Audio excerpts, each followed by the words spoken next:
Hello students, welcome back to this online teaching platform, Divine Public School, Monapur, Gorakhpur. Today we are going to study class 10th, subject English, Poetry, book First Flight, chapter 1, Dust of Snow. Dust of Snow, written by Robert Frost. Let's know about the poet Robert Lee Frost. Robert Frost was a famous American poet. He was born in San Francisco on March 26, 1874. His father belonged to New England and his mother was a Scottish immigrant from Edinburgh. By 1920s, Frost was the most celebrated poet in America. His poetic works, A Boy's Will in 1913, North of Boston in 1914, New Hemisphere in 1923, A Further Range in 1936, Steeple Bus in 1947, and In the Clearing 1962, increased his fame and honor.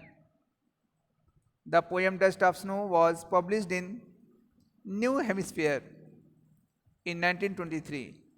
This collection gave him the Pulitzer Prize. Now, dear students, let's know about the vocabulary. That means there are some difficult words and we should know the meaning of difficult words and phrases. A change of mood means a change in the present condition of mind. Saved means saved from being wasted. Part means portion or recta. Rude means regretted deeply, felt sad deeply. Way means manner. Shook down means shook the snow, dust down. Hemlock, a poisonous tree. Now, poem in brief. It means, in brief, we should know about this beautiful poem, beautiful and short poem, Dust of Snow. Dust of Snow is a small poem written by the famous American poet Robert Frost. The poem is set on a wintry day. In the first stanza, the poet describes a simple natural happening. The snow is falling heavily. The snowflakes, or you can say that snowy flakes, have covered the top of the trees. The poet is standing under a hemlock tree. You know that hemlock means a poisonous tree. The moment and alighting of a crow on that tree make the dust of snow fall on the poet. It means that the poet was standing under hemlock tree, and when a crow alights,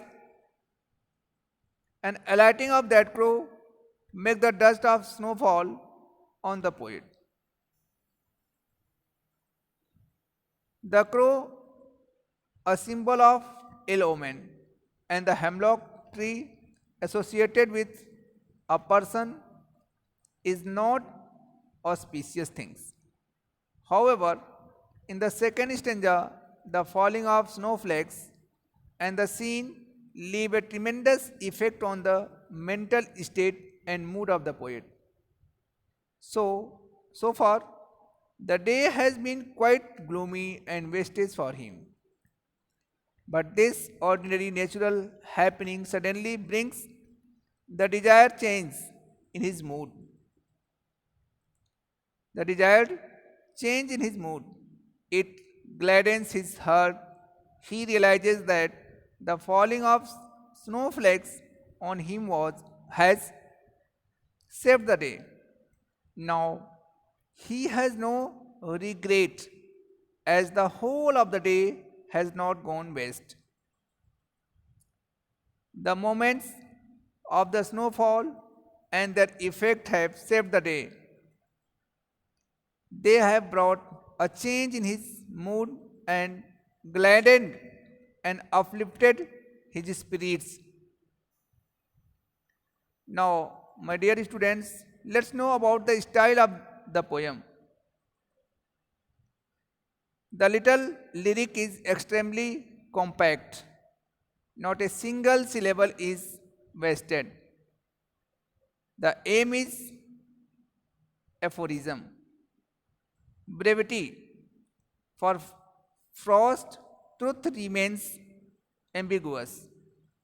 The question goes unanswered.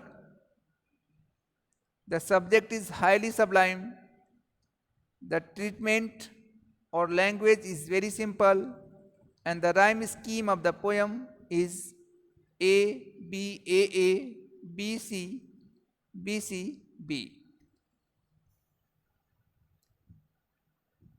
Now, let's discuss about the rhyme scheme and literary devices used in this short and beautiful poem.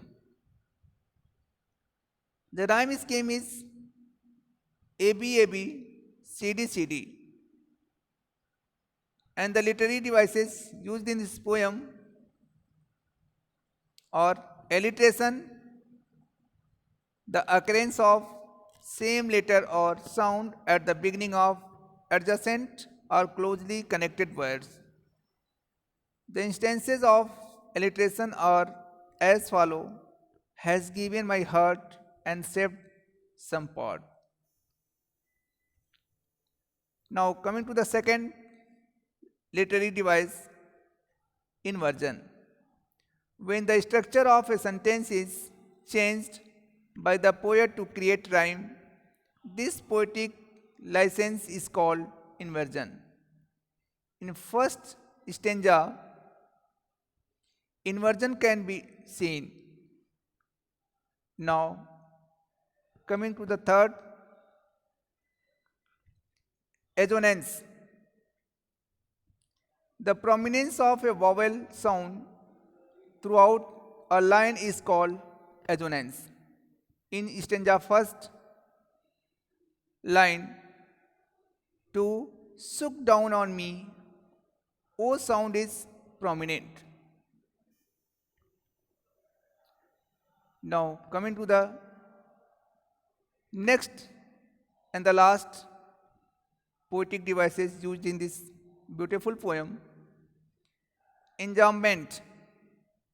When the same sentence continues to the next line without the use of any punctuation marks, it is called enjambment.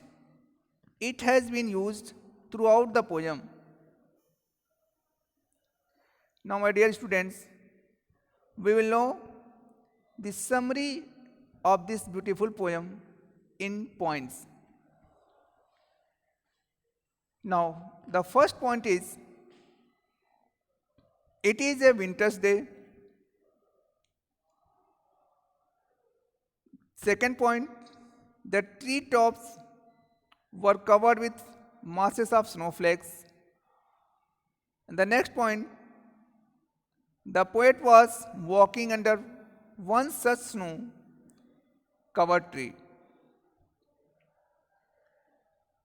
And the fourth point, this tree was a hemlock tree, a conifer associated with poisonous qualities.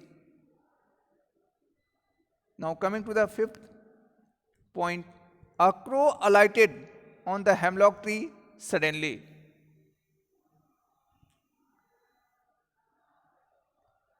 The sudden movement of the crow, the mass of snowflakes started falling down the tree. The snowflakes fell down upon the poet who was standing under the tree. The masses of snowflakes was so light and fine that it looked like the dust of white snow. The sudden movement and arrival of the crow and the falling of the flakes of snow look like just ordinary happenings. But the falling of fine snowflakes on the poet leaves a tremendous effect on him. Before this, the poet was in a gloomy or despairing mood. However, this simple, beautiful act of nature has a very comforting effect on him. The fall of snow over him changes his mood and mental state. It gladdens his heart. Before this incident, that particular day was not going to well for him. He had decided in his mind that day would go waste. However, the fall of snowflakes on him makes him realize that the whole day has not been wasted. At least this part of the day, when he is enjoying the snowflakes, has been saved. At least some part of the day has been pleasant. If he had not experienced such a pleasant experience, he would have regretted at the waste of the whole day. Now, my dear students, it was all about this beautiful poem. I hope that you will enjoy this beautiful poem. Thank you and have a nice day.